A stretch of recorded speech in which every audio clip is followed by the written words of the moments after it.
All right, let's dive into this Hollywood legal battle that seems to be escalating. We're talking about Blake Lively and Justin Baldoni, stars of the movie It Ends With Us. Going back to December 2024, Lively filed a lawsuit against Baldoni and the producer Jamie Heath. Yeah, that was a pretty significant event at the time. Lively's lawsuit alleged some serious misconduct, including things like sexual harassment, retaliation, and even emotional distress. And just when you thought it couldn't get any more dramatic, Baldoni countersued Lively and even her husband Ryan Reynolds for a whopping $400 million, claiming defamation and extortion. But the real shocker is Lively's updated complaint, where she dropped a major bombshell. Definitely sounds like things are getting interesting. So what's Lively added to her complaint? Well, she's brought in 2 additional women from the film set who are ready to testify against Baldoni. They claim to have either witnessed or experienced his inappropriate behavior firsthand. Whoa, that's a big development. Legal expert Heidi Rivas chimed in saying these new witnesses could really shake things up. These he said, she said situations are often tough to prove, but when you have multiple people stepping forward with similar accounts, it becomes a lot harder to just dismiss the accusations. So like there's strength in numbers. Exactly, and Rivas believes this could actually turn the tide in Lively's favor. Just imagine if you're a juror and you hear 3 different women all accusing Baldoni of the same kind of misconduct, it's bound to have an impact. That makes sense, but what exactly are these women alleging? Well, according to the updated complaint, they claim that Baldoni was secretly recording them during filming. Pretty creepy, right?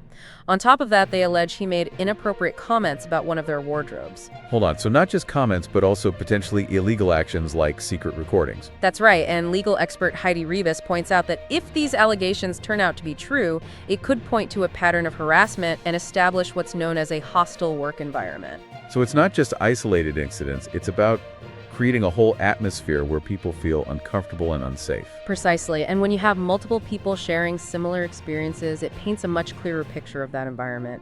Gregory Dahl, another legal expert, highlighted how important it is for a jury to hear corroborating witnesses in cases like this. Even if their stories are challenged under cross-examination, having multiple people come forward with consistent accounts can really stick with the jury. It seems like having those additional voices adds a lot of weight to Lively's claims. Absolutely, and former federal prosecutor Nima Rahmani explained why this kind of third-party testimony is so crucial in proving a hostile work environment. He basically said that if Baldoni's behavior made other people uncomfortable, it strengthens Lively's case because it shows it wasn't just her perception. So it's not just about Lively's personal experience, but the overall impact of Baldoni's behavior on everyone around him. Exactly. Rahmani also pointed out that other witnesses from the film set could play a crucial role. They could either support the women's claims or potentially contradict them, which could significantly influence the direction of the case. Meaning everyone who is present on set is a potential witness who could offer valuable insights. You got it. It's going to be fascinating to see who gets called to testify and what they have to say. Of course, Baldoni and the producer Heath are denying all these allegations. They claim that Lively is fabricating these stories as a way to salvage her reputation after the movie received some negative press. So their argument is that she's just trying to control the narrative. Right. Baldoni's lawyer even issued a statement expressing skepticism about these new accusations, claiming there's no evidence to support them. It appears their strategy is to focus on Lively's motivations instead of directly addressing the accusations themselves. That's a pretty bold move, especially considering Lively has until March 20th to file a motion to dismiss Baldoni's lawsuit against her. Yeah, that adds a whole other layer of complexity to the situation. This deadline is definitely something to keep an eye on. It'll be interesting to see how Lively's legal team decides to proceed. It sounds like things are about to get a whole lot more interesting. We'll have to wait and see how it all plays out. It really makes you step back and think about the bigger picture of Hollywood. Yeah, it's a reminder that underneath all the glitz and glamour, Hollywood's a workplace, just like any other. People deserve to feel safe and respected no matter what their job is or how famous they are. Exactly, and this case really highlights those power dynamics you see in the industry. We've seen so many examples of how hard it is for people to speak up against those in powerful positions, especially when their careers are at stake. Yeah, because retaliation is a real concern. We've seen it over and over, where people who speak out about misconduct face serious consequences, right? Their careers can hit a wall, they're scrutinized by the public, and sometimes even face personal attacks. It takes a lot of courage to come forward in that kind of environment. You're right, it really does. It's crucial that Hollywood, just like any other industry, has clear boundaries and ways to hold people accountable and mechanisms to protect people from harassment and abuse. Right, it's about building a culture where everyone feels safe, respected, and empowered to speak up without worrying about being punished. This case goes beyond just Lively and Baldoni, right? It's about holding people responsible for their actions and pushing for a more fair and just environment for everyone in the industry. Definitely a fight worth having. But let's shift gears a bit and talk about the legal strategies at play here. Okay, let's break it down. It seems like both sides are ready for a long fight. So what are their tactics? Well, Baldoni's team seems to be focused on undermining Lively's claims. They're suggesting she's motivated by wanting to protect her image after the movie got some negative reviews. It's a classic move to shift the spotlight away from the accusations and onto the accuser's motive. So they're painting her as someone who's just out to protect herself. Exactly. They're trying to cast doubt on her credibility by implying that she's acting out of self-interest rather than a genuine desire for justice. But wouldn't that be harder to do now that 2 more women have come forward with similar accusations? I mean, it's not just Lively's word against Baldoni's anymore. That's the big question, right? These new accusers could seriously weaken Baldoni's defense. If their stories match up with Lively's, it's going to be much harder to dismiss it all as just a publicity stunt or a personal vendetta. So it sounds like a lot hinges on how believable these women are and how strong their testimony is. You're absolutely right. Their stories will be scrutinized, their motives questioned, and their characters might even be attacked.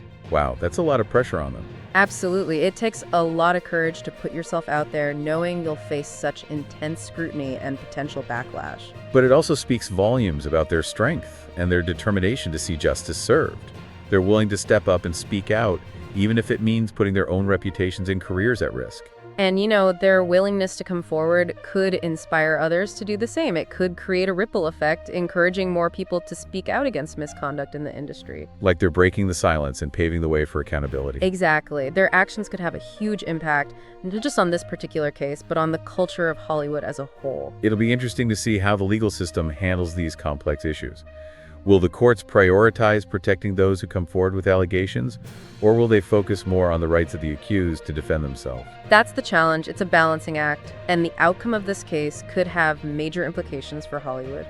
We're witnessing a shift in the industry. People are demanding more transparency, accountability, and a zero-tolerance policy towards harassment and abuse. This case really is a reflection of that larger movement for change. It's a sign that the old ways of doing things are no longer acceptable. And it shows that real change is possible when people are brave enough to speak up and demand justice. But this is just one case, a step in the right direction, but there's still a long way to go. For sure. Creating a truly fair and just industry requires continuous effort from everyone involved. From studio executives and producers to directors, actors, and everyone behind the scenes. We all have a part to play. So it's not just about individual cases, but about creating a culture where respect, transparency, and accountability are embedded at every level. Absolutely. A culture where everyone feels safe to speak up without fear of retaliation. That's a powerful vision for the future of Hollywood. One definitely worth striving for. But we can't forget that Lively's also dealing with a countersuit from Baldoni. Right. She's got until March 20th to file a motion to dismiss his lawsuit. What are her options and what might influence her decision? Well, one option is to try and get the whole lawsuit thrown out, arguing that it's baseless and lacks evidence. It would be a bold move, signaling she's confident in her legal position and ready to face Baldoni head-on in court. But what if that attempt to dismiss fails? Wouldn't that be a setback for her? It could be seen that way, yeah. It would mean the court believes there's enough to Baldoni's claims to allow the case to proceed. So what are her other options then?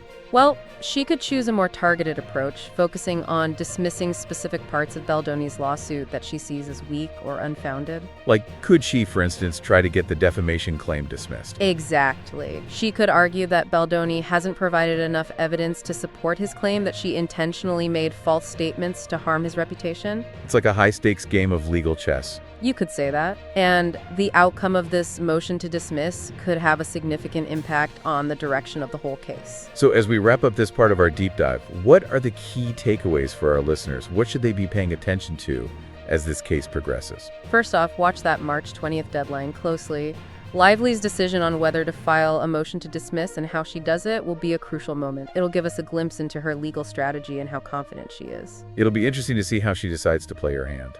Definitely. And keep an eye out for the evidence that surfaces as the discovery process moves forward. You mean stuff like emails, text messages, witness statements, anything that could potentially tip the scales one way or the other. Precisely.